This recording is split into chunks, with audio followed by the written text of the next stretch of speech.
கேளுங்கள் கேளுங்கள். நீங்கள் உயிரோட இருக்கும் பொழுது, நீங்கள் இப்ப உயிரோட இருக்கும் பொழுது உங்களுடைய பிள்ளைகள், உங்களுடைய சந்ததிய நீங்கள் வாழ வைக்கலாம். எப்படி வாழ வைக்கலாம்னா, உணவு, உட, உறையுள், வசிப்பிடம், கல்வி, மருத்துவம், பாதுகாப்பு, அடிப்படை உரிமை, அடிப்படை வசதியை அரசாங்கத்தால 18 வயசு முடிய மட்டும் வழங்கலாம் என்ற முடிவை, தீர்மானத்தை நீங்கள் எடுக்கலாம். இப்ப நீங்க இதை பார்க்கிற நீங்கள் வளர்ச்சி அடைஞ்ச நாடுகளுக்கு செல்லுபடி ஆகாது. ஐரோப்பாலையும் வளர்ச்சி அடைஞ்ச நாட்டுக்கும்.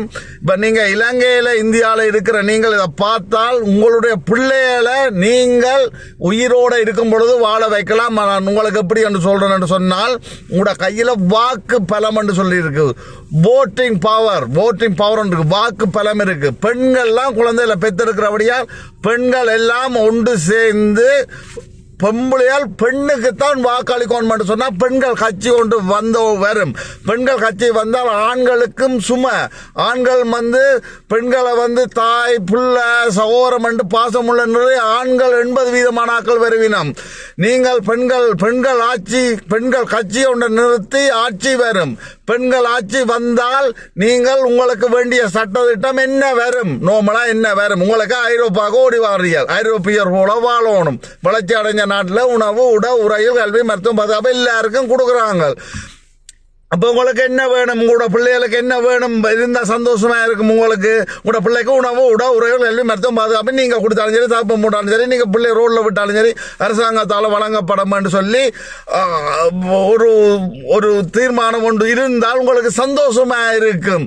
பூமியில இல்லை என்று சொல்லி அவங்க வேலை செய்யாதான் காசு வரும்னு சொல்லி, பூமியில எல்லா வளமும் இருக்கு, அவனம் பிடிச்சு வச்சிருக்கு. பூமியில இருக்கிற வளத்தை வச்சு இந்த சந்திரன், செவ்வாய்க்கு இவ்வளவு ராக்கெட்டுகளை மில்லியன் காசுகளை ஒதுக்குறாங்க, யுத்தத்துக்கு ஒதுக்குறாங்க. இவ்வளவு பெரிய பணக்காரன் இருக்கிறாங்க. வேலை செய்யாதான் காசு வரும் என்று சொல்லி சொல்ற எல்லாம் போய். நார்த் கொரியால பாருங்க, சம்பளம் கொடுத்தா நார்த் கொரியா 7வது 8வது ஒரு அணுகுண்டு நாடா இருக்குது. இவ்வளவு வளர்ச்சியை உலகம் அமெரிக்காவை வல்லரசு அசைக்க இல்லாத அளவுக்கு இருக்கு.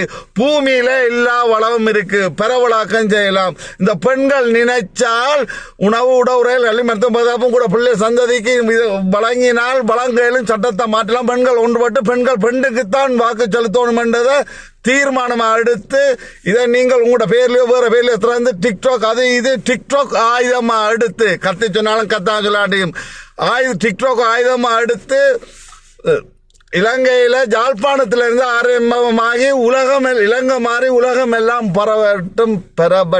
நன்றி, வணக்கம்.